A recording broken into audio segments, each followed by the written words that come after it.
সংসারে কোনো জিনিস যখন নষ্ট হয়ে যায় বা ভেঙে যায়, আমরা যারা গৃহিণী আছি আমাদের খুবই খারাপ লাগে। তো কি আর করার, যেটা যাবার সেটা তো যাবেই, আর যেটা ভাঙার সেটা তো ভাঙবেই। তো ঘরের জিনিস ঘরে ফিরে আসলেই ভালো। আসসালামু আলাইকুম, কেমন আছেন সবাই? আলহামদুলিল্লাহ, আমরা সবাই ভালো আছি। তো অনেক সময় কাজ করতে করতে সংসারে টুকিটাকি অনেক জিনিসই নষ্ট হয়ে যায়, ভেঙে যায়, তখন অনেক বেশি খারাপ লাগে। তো কি আর করার, খারাপ লাগলেও কিছু করার নেই। তো যখন আবার ঘরের জিনিস ঘরে ফিরে আসে তখন কিন্তু আবার আনন্দও লাগে। তো যাই হোক, এদিকে সন্ধ্যার পর হচ্ছে গিয়ে আমার যে ইলেকট্রিকের চুলাটা ছিল সেটা ঠিক করে নিয়ে এসেছে। আলহামদুলিল্লাহ, এটা যে ঠিক হয়েছে সেটাই অনেক বড় কথা। তো যাই হোক, খুব বেশি কিছু নষ্ট হয়নি, আর বর্তমানে এটা আমার খুবই প্রয়োজন হয়। তো দেখা যায় যে গ্যাসের প্রবলেম তো প্রতিদিনই হচ্ছে, তো এটা ছাড়া আসলে খুব বেশি একটা আমি চলতে পারছি না, কারণ যে সময়টা রান্না করার দরকার থাকে সে সময়টাই হচ্ছে কি গ্যাস থাকে না। তো এদিকে মোটামুটি যাই হোক টুকিটাকি কিছু বাজার নিয়ে এসেছিল, সেগুলো হচ্ছে গুছিয়ে রাখলাম। আর আমি অনেক দিন যাবত হচ্ছে গিয়ে একটা মাটির ব্যাংক আনতে বলেছিলাম, কারণ আমি কিন্তু টাকা একেবারেই জমাতে পারি না। দেখা যায় যে সংসারের টুকিটাকি কাজের জন্য যেটা পছন্দ হয় সেটা নিয়ে নিই।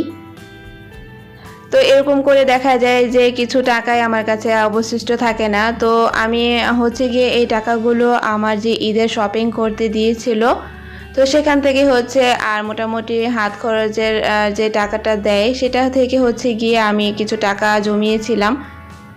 তো সেটা হচ্ছে গিয়ে আমার হাজব্যান্ড আবার আমার থেকে ধারও নিয়েছিল, সে আবার ফেরতও দিয়েছে। তো ভাবলাম যে এবার আর টাকাটা আমি ভাঙবো না, তো সেজন্য হচ্ছে আমি টাকাটা ব্যাংকে রেখেছি। তো যাই হোক, দেখা যাক যে আমি কত জমাতে পারি।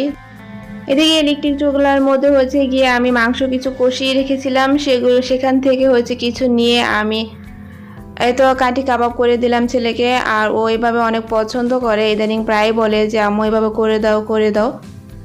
তো যাই হোক, চুলাটা কিন্তু আমার কাজেও লাগলো। তো এটা হচ্ছে পরের দিন সকাল। তো সকালে দেখা যাচ্ছে যে অল্প অল্প গ্যাস থাকছে, তখন অবস্থাতে হচ্ছে গিয়ে আমি যা যা করা দরকার যতটুকু পারি ততটুকু হচ্ছে গিয়ে আমি করে নেব।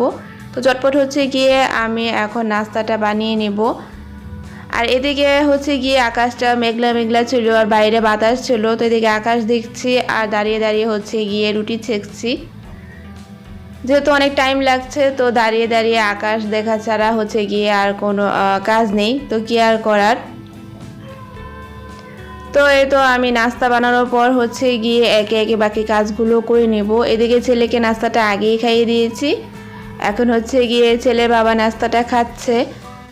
তো আজকে মোটামুটি রান্না বান্না দুপুরে ঝামেলা একটু কমই। গতকালকে যে মাংস রান্না করে রেখেছিলাম আর হচ্ছে সকালে আর নাস্তা বানানোর পরপরই হচ্ছে গিয়ে আমি রোস্ট রান্না করে নিয়েছি, আর হচ্ছে গিয়ে পরে পোলাওটা রান্না করে নেব। এর ফাঁকে হচ্ছে গিয়ে আমি সুইচ বোর্ড, তারপর হচ্ছে গিয়ে যে থাই গ্লাসগুলো ছিল সেগুলো হচ্ছে গিয়ে আমি পরিষ্কার করে নেব, কারণ সুইচ বোর্ডগুলো হচ্ছে লাগানোর পর আমার আর পরিষ্কার করা হয়নি।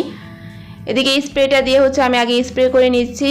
আর এদিকে কিন্তু অনেক কালো হয়ে থাকে হাতের যে স্পর্শটা পড়ে, তো সেটাও হচ্ছে গিয়ে আমি স্প্রে করে তারপর হচ্ছে মুছে নিচ্ছি। আর খুব সহজে কিন্তু পরিষ্কার হয়ে গেল, খুব বেশি একটা মাজারও দরকার হলো না। তো এই তো, আর এদিকে হচ্ছে যে ওয়াশরুমের থাইটা ছিল সেটাও হচ্ছে আমি স্প্রে করে একইভাবে হচ্ছে আমি পরিষ্কার করে নেব।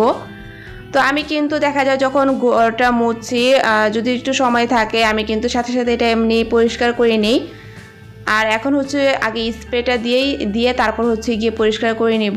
স্প্রে দিয়ে পরিষ্কার করলে হচ্ছে গিয়ে বেশি একটু সুন্দর পরিষ্কার হয়, সেজন্য হচ্ছে গিয়ে আমি স্প্রেটা করে নিচ্ছি।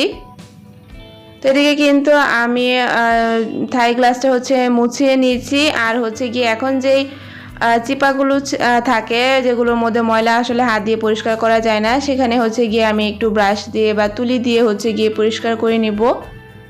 এগুলোর মধ্যে কিন্তু অনেক ময়লা জমে, আর এই চিকন যে তুলিগুলো থাকে সেগুলো দিয়ে খুব সহজে পরিষ্কার করা যায়। আর যে কোনো জিনিসই পরিষ্কার করে রাখলে কিন্তু অনেক সুন্দর দেখায়, ভালো লাগে দেখতে। এদিকে হচ্ছে সিনারিটাও হচ্ছে গিয়ে আমি স্প্রে করে নিচ্ছি। আর স্প্রে করলে দেখা যায় যে ময়লাগুলো খুব সহজে উঠে যায়, আর একটা চিকচিক যে ভাবটা সেটা আসে। আর এই সিনারিটা হচ্ছে আমার অনেক পছন্দের একটা সিনারি। আমি ডাইনিং টেবিলের সামনে হচ্ছে গিয়ে সিনারিটা লাগিয়েছি। তো সাধারণত ডাইনিং টেবিলের সামনে কিন্তু ফ্রুটসের যে সিনারিগুলো থাকে সেগুলোই প্রায় অনেকে লাগায়, কিন্তু আমার কেন জানি না এই সিনারিটা যখন আমি প্রথম টাইলসের দোকানে দেখি তখন আমার অনেক বেশি ভালো লাগে। আর আমি আমার হাজব্যান্ডকে বলি যাতে এই সিনারিটা আমাকে নিয়ে দেয় আর ডাইনিং টেবিলের সামনে যেই দেওয়ালটা থাকে সেখানে যাতে এটা লাগায়। তো অনেকে বলছিল যে, আমার হাজব্যান্ড বলছিল যে এটা কিন্তু ডাইনিং টেবিলের সামনে ভালো লাগবে না, বা এটা কি ডাইনিং টেবিলের সামনে লাগাই কি না। তো পরবর্তীতে যাই হোক সে কিন্তু এটা নিয়েছে। আর এখন কিন্তু সবাই যখন আসে দেখে সবাই কিন্তু অনেক বলে যে সিনারিটা অনেক সুন্দর হয়েছে। তো আমি কিন্তু সিনারিটা পরিষ্কার করে নিয়েছি। আর এদিকে হচ্ছে গিয়ে মোটামুটি আমার যখন সব কাজ শেষ, এরপর হচ্ছে গিয়ে আমি পোলাওটা বসিয়ে দিলাম। তো পোলাওটা হতে তো খুব বেশি একটা টাইম লাগে না, আর ঠান্ডা হয়ে গেলেও কিন্তু মজা লাগে না। সেজন্য হচ্ছে গিয়ে আমি খাবারের কিছুক্ষণ আগে বসিয়েছি। আর এদিকে হচ্ছে পেঁয়াজ বেরেস্তা দিয়ে দিলাম। আমার পোলাওটা কিন্তু হয়ে গেছে।